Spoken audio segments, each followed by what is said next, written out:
അവസാനം 13 വർഷത്തിനൊടുവിൽ ഗുജറാത്തിലെ ഒരു കൂട്ടം കർഷകർക്ക് മുമ്പിൽ ഗുജറാത്ത് സർക്കാരും അദാനി ഗ്രൂപ്പ് എന്ന കോർപ്പറേറ്റ് ഭീമനും മുട്ടുമടക്കിയിരിക്കുകയാണ്. കൃത്യമായി പറയുകയാണെങ്കിൽ 2010 മുതൽ ഗുജറാത്തിലെ കച്ച് ജില്ലയിലെ നാവിനാൽ പഞ്ചായത്തിലെ കർഷകർ നടത്തുന്ന നിയമ പോരാട്ടമാണ് ഇപ്പോൾ വിജയം കണ്ടിരിക്കുന്നത്. 2010 ഈ ഗ്രാമവാസികൾ തിരിച്ചറിയുന്നത് അവർ കന്നുകാലികളെ മേയ്ക്കാൻ ഉപയോഗിക്കുന്ന ഭൂമി സർക്കാർ ഏറ്റെടുത്ത് അദാനി ഗ്രൂപ്പിന് കൈമാറിയതായി. അന്നു മുതൽ കന്നുകാലികളെ മേയ്ക്കാൻ ഈ ഭൂമിയിൽ അവർക്ക് പ്രവേശനം നിഷേധിക്കപ്പെട്ടൊരവസ്ഥയിലാണ്. അന്ന് മുതൽ ഈ കർഷകർ നിയമ പോരാട്ടത്തിലാണ്. ആദ്യമെല്ലാം കർഷകരുടെ നിയമ പോരാട്ടത്തെ അവഗണിച്ച സർക്കാരാണ് ഇപ്പോൾ അദാനി ഗ്രൂപ്പിന് കൈമാറിയ ഭൂമിയിൽ നിന്നും 108 ഏക്കർ ഭൂമി തിരിച്ചേറ്റെടുത്ത് കർഷകർക്ക് നൽകാൻ തയ്യാറാണെന്ന് കോടതിയെ അറിയിച്ചിരിക്കുന്നത്. വെള്ളിയാഴ്ചയാണ് ഗുജറാത്ത് സർക്കാർ ഈ വിവരം കോടതിയെ അറിയിക്കുന്നത്. ഇതോടെ കർഷകർ വലിയ ആഹ്ലാദ പ്രകടനമെല്ലാം ഗുജറാത്തിലെ കച്ച് ജില്ലയിൽ നടത്തുകയുണ്ടായി.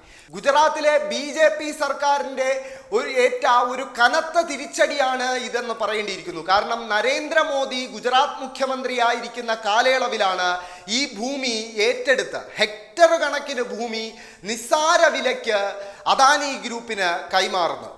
എന്തായാലും ഗുജറാത്തിലെ കച്ച് ജില്ലയിലെ ഈ കർഷകരുടെ 13 വർഷത്തെ നിയമ പോരാട്ടം ഇപ്പോൾ വിജയം കണ്ടിരിക്കുകയാണ്. ഇപ്പോൾ ഗുജറാത്ത് സർക്കാർ കർഷകർക്ക് മുമ്പിൽ മുട്ടുമടക്കാൻ ഒരു കാരണം, ഈ ഗ്രാമം സ്ഥിതി ചെയ്യുന്ന കച്ച് ജില്ലയ്ക്ക് അനുബന്ധമായി കിടക്കുന്ന ബാനസ്കാന്ത ലോക്സഭാ മണ്ഡലത്തിൽ 10 വർഷത്തിന് ശേഷം കോൺഗ്രസ് അക്കൗണ്ട് തുറന്നിരിക്കുകയാണ്. 2014-ലും 2019-ലും BJP 26-ൽ 26 ലോക്സഭാ സീറ്റും വിജയിച്ച ഒരു സംസ്ഥാനമാണ് ഗുജറാത്ത്. ആ ഗുജറാത്തിൽ ഇത്തവണ 400 സീറ്റ് സ്വന്തമാക്കുമെന്ന് വീരവാദം മുഴക്കിയ മോദിയുടെ സ്വന്തം സംസ്ഥാനത്ത് BJPക്ക് ഒരു സീറ്റ് നഷ്ടമായി എന്ന് മാത്രമല്ല, എല്ലാ സീറ്റുകളിലും അവരുടെ വോട്ട് വിഹിതം ഗണ്യമായി കുറയുന്നതും കോൺഗ്രസിന്റെ വോട്ട് വിഹിതം ഗണ്യമായി ഉയരുന്നതും നമുക്ക് കാണാൻ സാധിച്ചു. ഇത് BJP നേതൃത്വത്തെ അങ്കലാപ്പിലാക്കുന്നുണ്ട്. കാരണം അവരെ സംബന്ധിച്ചിടത്തോളം നിയമസഭാ തെരഞ്ഞെടുപ്പ് അടുത്തു വരികയാണ്. ആ നിയമസഭാ തെരഞ്ഞെടുപ്പിന്റെ വേളയിൽ ഈ കർഷക പ്രതിഷേധം ശക്തമായാൽ അത് ഗുജറാത്തിലെ 25 വർഷത്തിലേറെയായി നീളുന്ന BJP ഭരണത്തിന്റെ അന്ത്യമാകുമെന്ന് അവർ കൃത്യമായി തിരിച്ചറിയുന്നുണ്ട്. അതുകൊണ്ടാണ് ഇപ്പോൾ അദാനി ഗ്രൂപ്പിനെ പിണക്കിക്കൊണ്ട് കർഷകരോഷത്തെ തണുപ്പിക്കാൻ ഇത്തരത്തിലൊരു തീരുമാനത്തിലേക്ക് ഗുജറാത്ത് സർക്കാർ എത്തിയിരിക്കുന്നതെന്ന് വേണം മനസ്സിലാക്കാൻ. നമുക്കറിയാം, ഇതുമായി സമാനമായ ചേർത്തു വായിക്കേണ്ട ഒരു വാർത്ത അദാനി ഗ്രൂപ്പുമായി ബന്ധപ്പെട്ട് നമ്മുടെ സംസ്ഥാനത്ത് നിന്നും ഉയർന്നു വന്നിരുന്നു. അത് ഇക്കഴിഞ്ഞ ജൂലൈ 1-നാണ്. നമുക്കറിയാം, 2021 ഒക്ടോബറിലാണ് അദാനി ഗ്രൂപ്പിന് കേന്ദ്ര സർക്കാർ തിരുവനന്തപുരം വിമാനത്താവളം കൈമാറുന്നത്. അന്ന് സംസ്ഥാന സർക്കാർ കേന്ദ്ര സർക്കാരിന് മുമ്പിൽ തങ്ങളൊരു കമ്പനി രൂപീകരിച്ച് ഈ വിമാനത്താവളം ഏറ്റെടുക്കാൻ തയ്യാറാണ് എന്ന് ആവർത്തിച്ചറിയിച്ചിട്ടും ഒരു പരിഗണനയും സംസ്ഥാന സർക്കാരിന് നൽകാതെയാണ് അദാനി ഗ്രൂപ്പിന് വിമാനത്താവളം കൈമാറുന്നത്.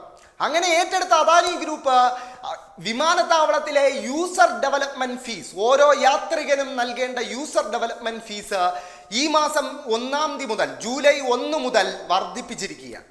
ആഭ്യന്തര യാത്രികർക്ക് 506 ആയിരുന്ന ഈ യൂസർ ഡെവലപ്മെന്റ് ഫീസ് 770 വർദ്ധിപ്പിച്ചിരിക്കുകയാണ് അദാനി ഗ്രൂപ്പ്. അതേസമയം വിദേശ യാത്രകൾ നടത്തുന്ന യാത്രികർ നൽകേണ്ട യൂസർ ഡെവലപ്മെന്റ് ഫീസ് 1069 ആയിരുന്നത് 1540 വർദ്ധിപ്പിച്ചിരിക്കുന്നു. അതായത് 40% വർധനവ് അദാനി ഗ്രൂപ്പ് നടത്തിയിരിക്കുന്നു.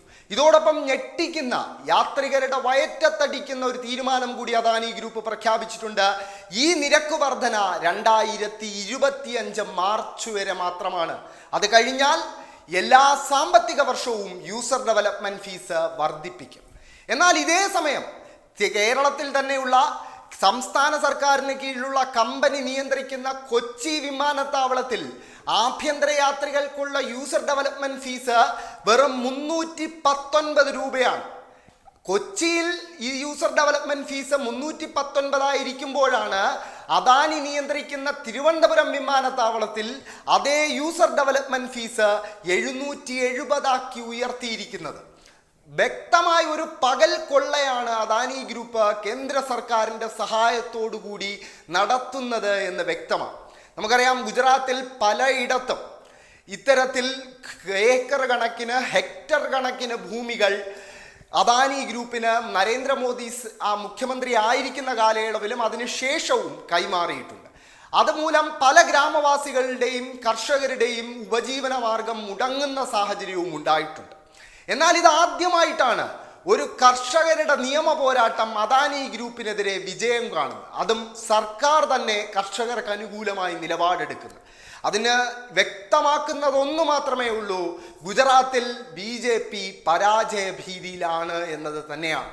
എന്തായാലും ഗുജറാത്തിൽ നിന്നും കേട്ട ഈ അടുത്ത് ഉയർന്നു വന്ന ഏറ്റവും മനോഹരമായ, ഏറ്റവും ഇമ്പമാർന്ന വാർത്തയാണ് ഇതെന്ന് പറയാതിരിക്കാൻ കഴിയില്ല. കാര്യം കർഷകരുടെ 13 വർഷത്തെ നിയമ പോരാട്ടമാണ് ഇപ്പോൾ വിജയം കണ്ടിരിക്കുന്നത്. ഗുജറാത്ത് സർക്കാർ കർഷകരിൽ നിന്ന് പിടിച്ചെടുത്ത് അദാനി ഗ്രൂപ്പിന് കൈമാറിയ ഭൂമിയിൽ നിന്നും 108 ഏക്കർ ഭൂമി തിരികെ കർഷകർക്ക് കൈമാറാൻ സന്നദ്ധമാണെന്ന് ഗുജറാത്ത് സർക്കാർ ഒടുവിൽ കോടതിയെ അറിയിച്ചിരിക്കുകയാണ്.